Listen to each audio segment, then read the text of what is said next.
बाबूजी ए हर खुशी मनल मिठाई बटल नेक बटल ये बाबूजी कुछ दिन के बाद सुशीला की तबीयत खराब हो गया। किशन सिंह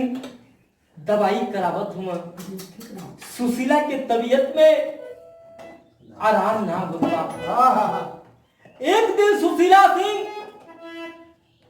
अपने स्वामी की बुला के कहत बा, ये स्वामी जी अब हम सही ना होखब, अब हम सही ना होखब, हमके दवाई मत करा।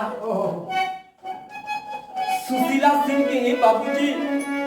केवन बीमारी बा, परसुत के बीमारी हो गल बा। एक लाइन गीत लगल गुरुजी,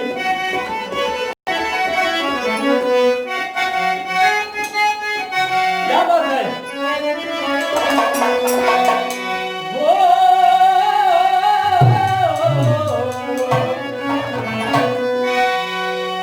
कईनो लड़की लड़का धोखा दे के चल गल। उमा भैया उन लड़किया याद में कहत बा जब प्यार करे के रहल त काहे धोखा देला। का बतावत बा,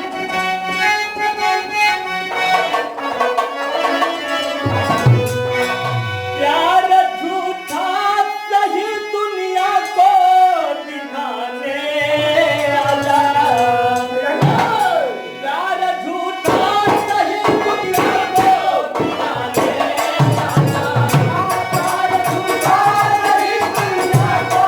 दिखाने आला, प्यार झूठा सही दुनिया को दिखाने आला, प्यार झूठा सही दुनिया को दिखाने आला, तो किसी रात मेरे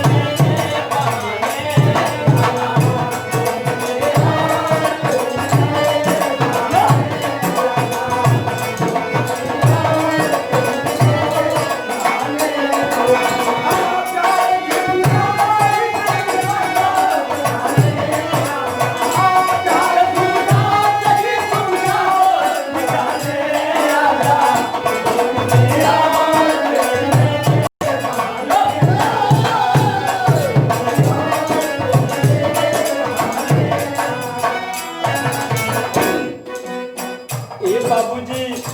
ए हर सुशीला सिंह अपने स्वामी की बुला के अखिया में झरझर झरझर आंसू गिरता क्या कहती, सुशीला दुख में साथ दे, सुशीला दुख में बोलता जगता बने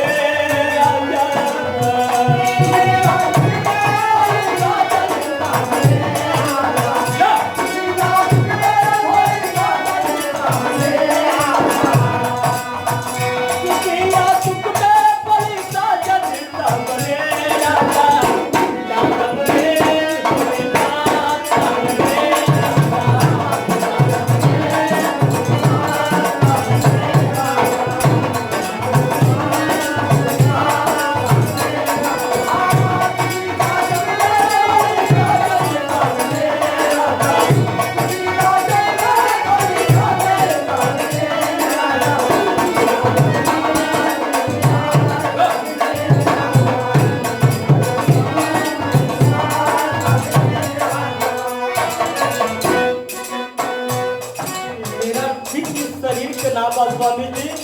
दवाई मत करा। क्या कहती,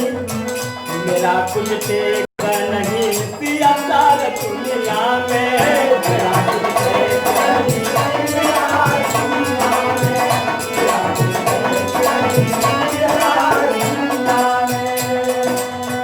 बीमारी काबू किया नींद नारी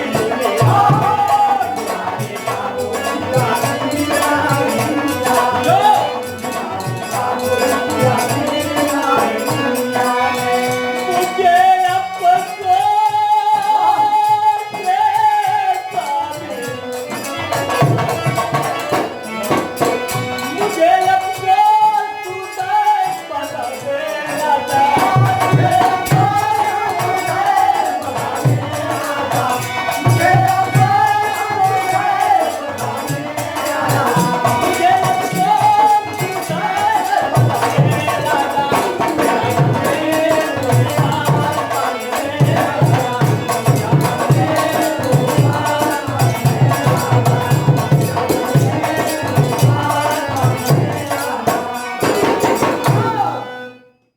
बाबूजी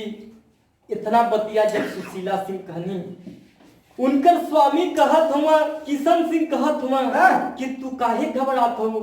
तो के हम दवाई करब, तो के हम मरे ना दे, तो के ठीक करब,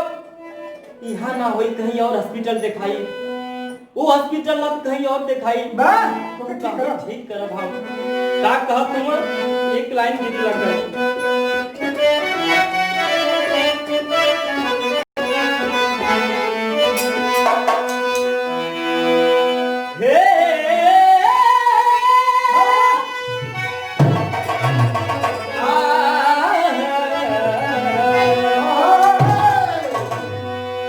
सनेहिया लगावल बहुत बात नहीं है। उमा भैया कहीं लड़की कहत बा कि जितना प्यार करे जाला उतना निभावे जाला, प्यार कहीं के धोखा ना करे जाला। का कहत बा, सनेहिया लगावल बहुत बात नजरिया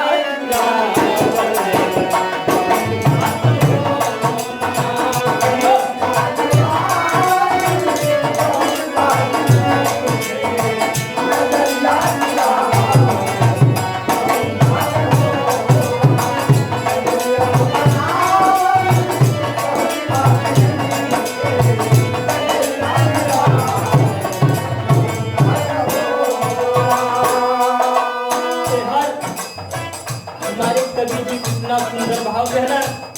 वो हर किशन सिंह अपनी पत्नी के समझावत में बुझावत बोले कि सगाने दुख की,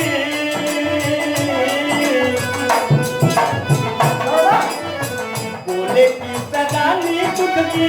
बातिया न बोला कल जो न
भगवान की मर्जी नहीं है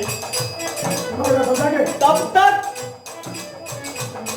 यह रखिया से झरझर झरझर सुशीला हाथ आवत बा। अब धीरे धीरे मुहर बवात बा। यह किशन सिंह कहत रानी एक बार नजरिया मिलाला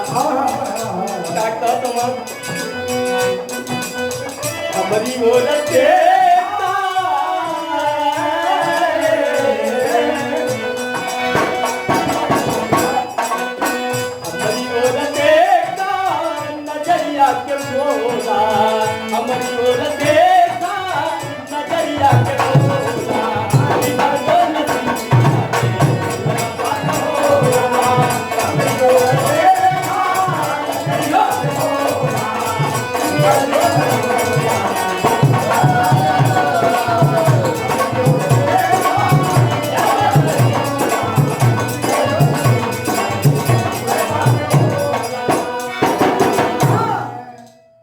बाबूजी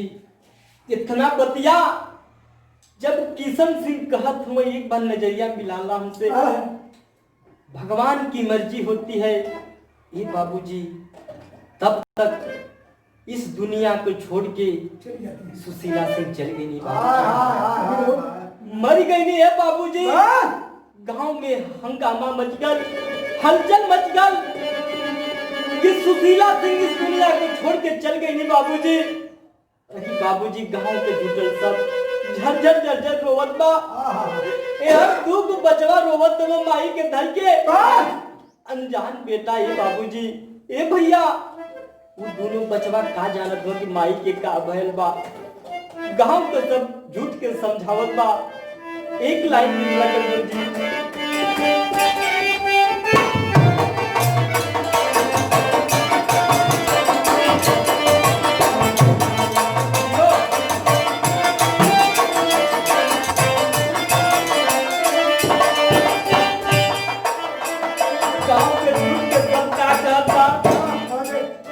इतना का हाथ जोड़ा लेता गिरिया इतना का हाथ जोड़ा लेता गिरिया रे दवाला तुरा हाथ जोड़ा गिरिया रे दवाला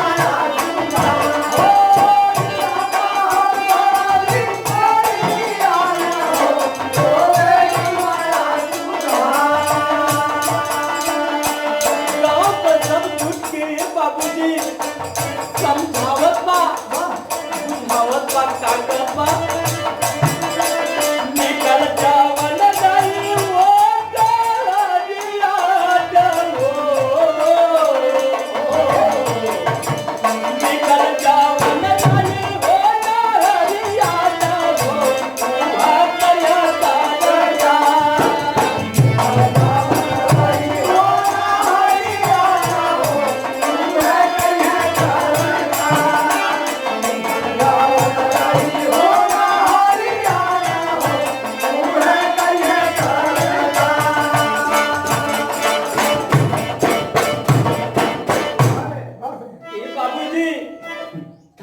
गांव का सब झूठ के सुशीला का अंतिम संस्कार करे खातिर लेके सब जात बा होता बा।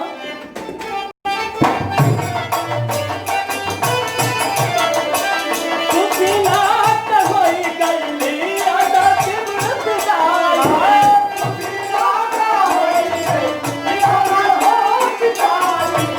सुशीला त होई गईली आदा होश दाई अरे दादू पिता पिता की तरकरिया लगाए दादू पिता पिता की तरकरिया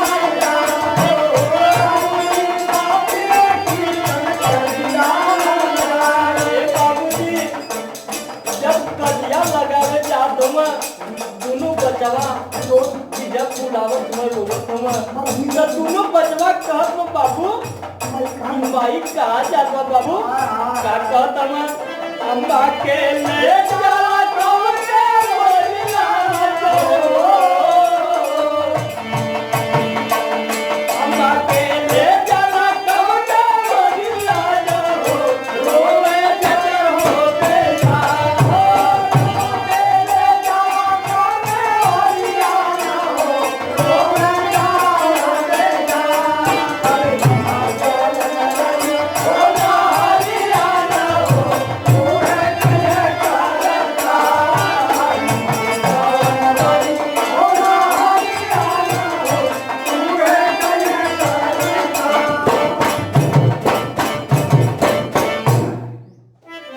बाबूजी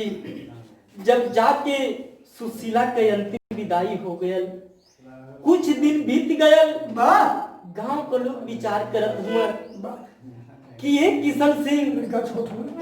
ए भैया ए बबुआ तुहार उम्र बहुत बा तू काहे न दूसर शादी कर ले तुहार दू गो लाल बहुत छोटा छोटा हुआ ए भैया किशन सिंह कहत हम शादी ना करब गाँव वाले बाबू हो कहत हम दू गो बचवा हुआ उन्हन के जियाई के खियाई बाबूजी वो समय बात किशन सिंह बाल नहीं बाबूजी होता बा एक लाइन गीत लगा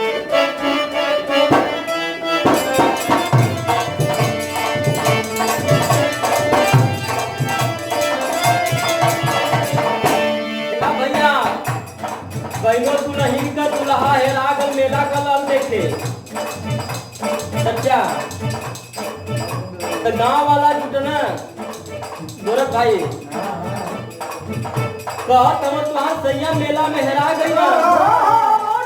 तो उ कहा हेरा गई ना तब हम का करी विचार करत बा का कहत बा जी मेला में सैया हो अरे मेला में सैया बुलाई हमार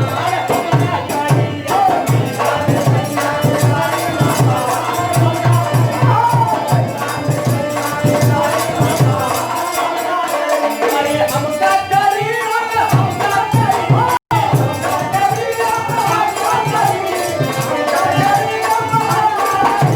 मेला में सैया बुलाई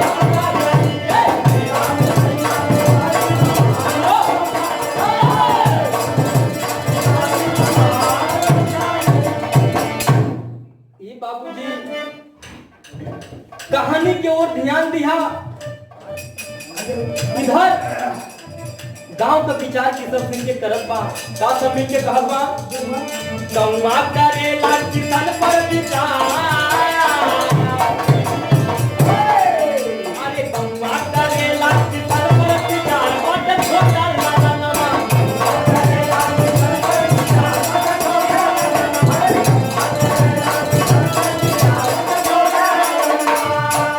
हर गांव वाला कहत हमें ये बाबूजी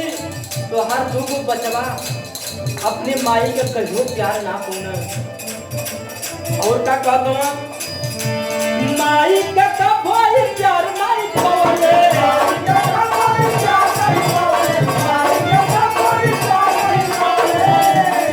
अब ही तो छोटा होशियार नहीं बनिले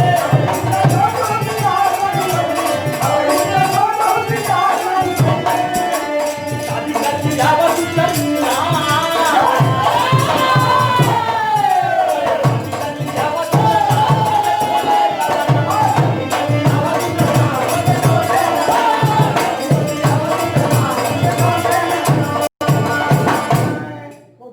ये बाबूजी हर गांव के लड़की हुई की देख के किशन सिंह का दूसरी शादी हो गए बाबूजी ए भैया अब इसी जग से जीवन किशन सिंह का दूसर बदलत बा कहानी और ध्यान दिया बाबूजी सुहाग रात बन गई अब हर जब सुहाग रात का दिन बा उस समय किशन सिंह अपने विचार कर का हम छुटेरी का भाव लगल दूंगी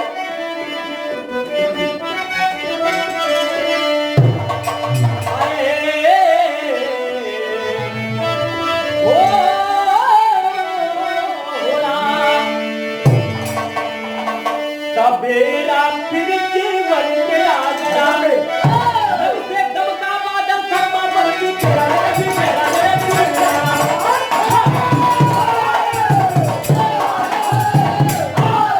बारे उमा भैया जब हर इनके मन में विचार होत बा सुहाग रात के दिने तो का विचार होता उमा भैया चौक पर बोलिए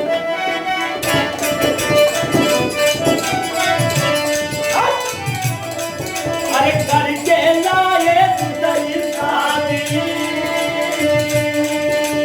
करके लाए दूसरी शादी प्रेम मिली सुंदर दुल्हा तू सब बरस बीच हरे उमर तू सब बरस बीच हरे उमर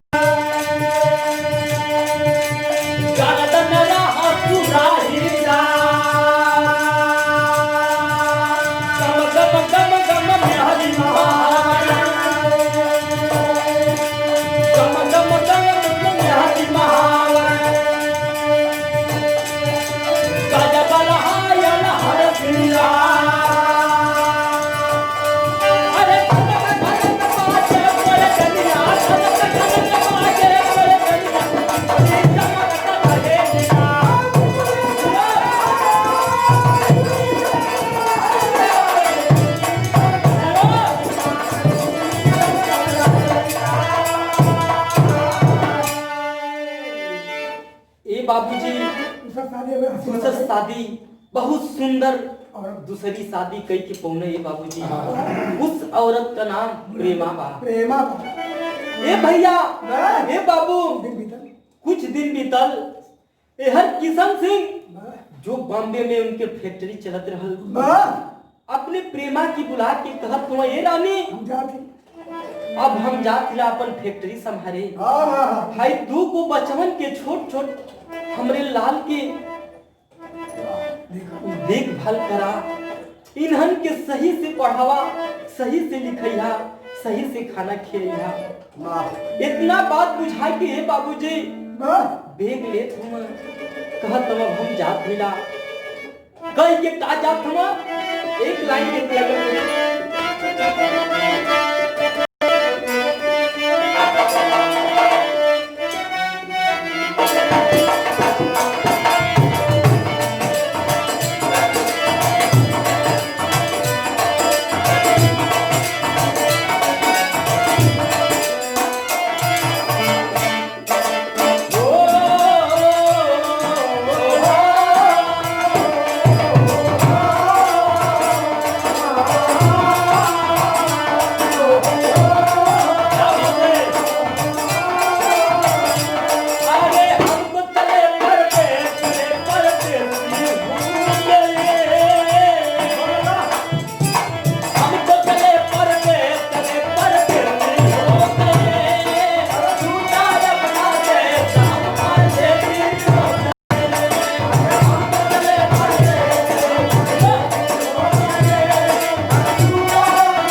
बराबर ना हुआ किशन सिंह का समय आकर कमाइने का फैक्ट्री देखने का बेहद हमों लाल के अपने दूसरी औरत के देख के समझा बुझा क्या कहने जाता हूँ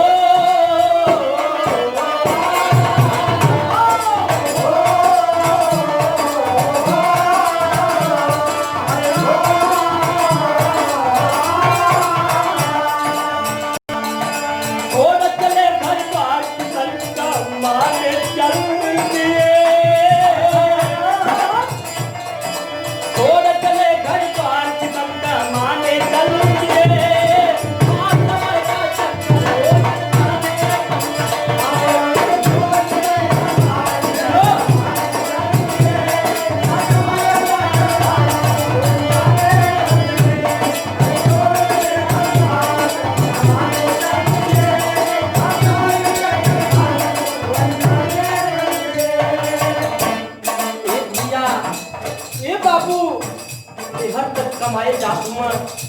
हर गुरु को बचवन जब टेंशन का कहता हूँ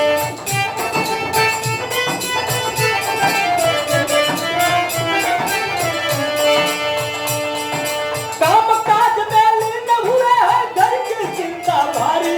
है घर की चिंता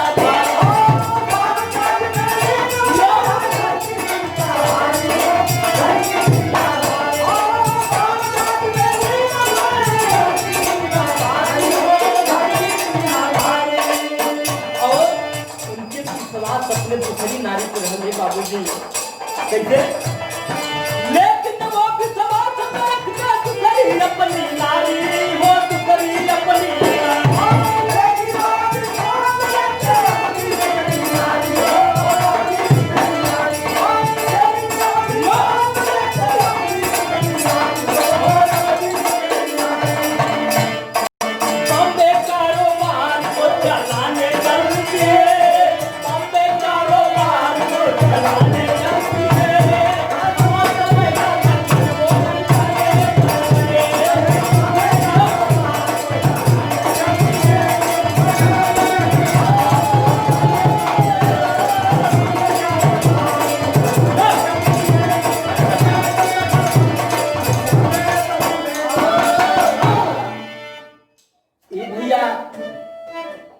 जब किशन सिंह चल गई न बॉम्बे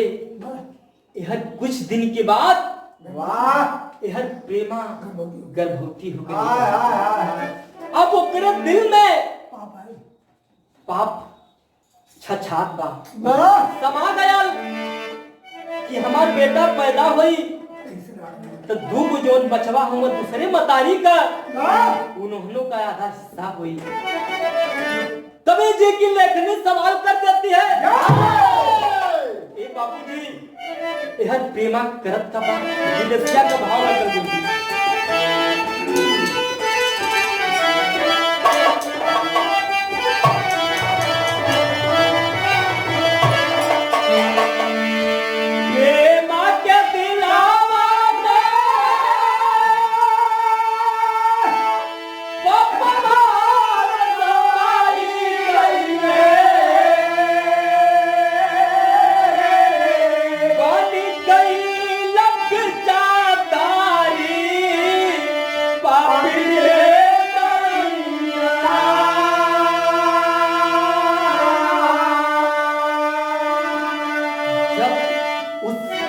के अंदर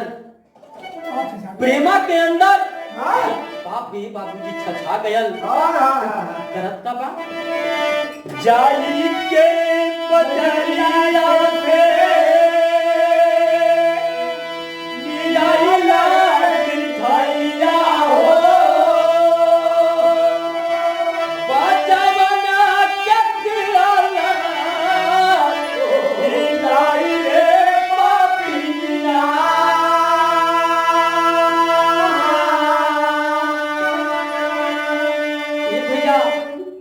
बजरिया से मिठाई लेके आए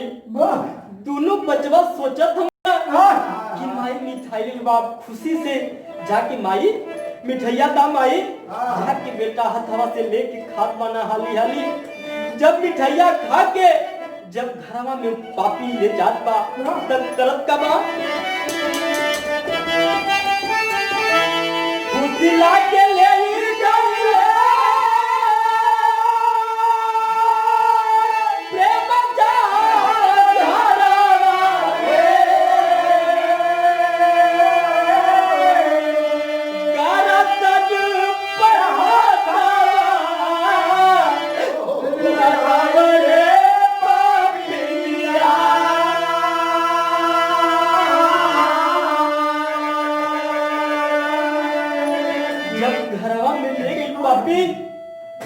जब दोनों बचवन के गर्दनवा पे हथवा लगावत बा ए बाबूजी दोनों बचवा हथवा जोड़ के जर्जर रोवत तुम माई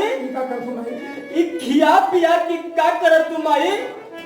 केवल कसूर गलती करी माई कि हमके सजा दे तुम माई वो बचवा का करत बा राजू नी तारो में तू करे जोड़िया हो काले माई अमत के दालूना करिया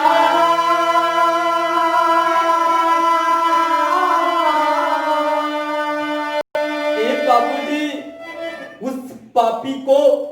अंदर पाप समा गया है बाबूजी उस पापिन को शर्म ना आवत बा कि तू को बचवा कल्पत पाना करत का बा इतना का हाथ पापिन ले निहाला सजना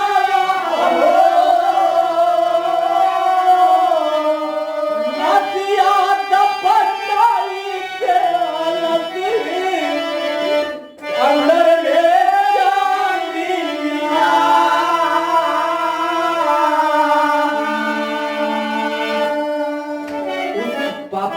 मानती है बाबूजी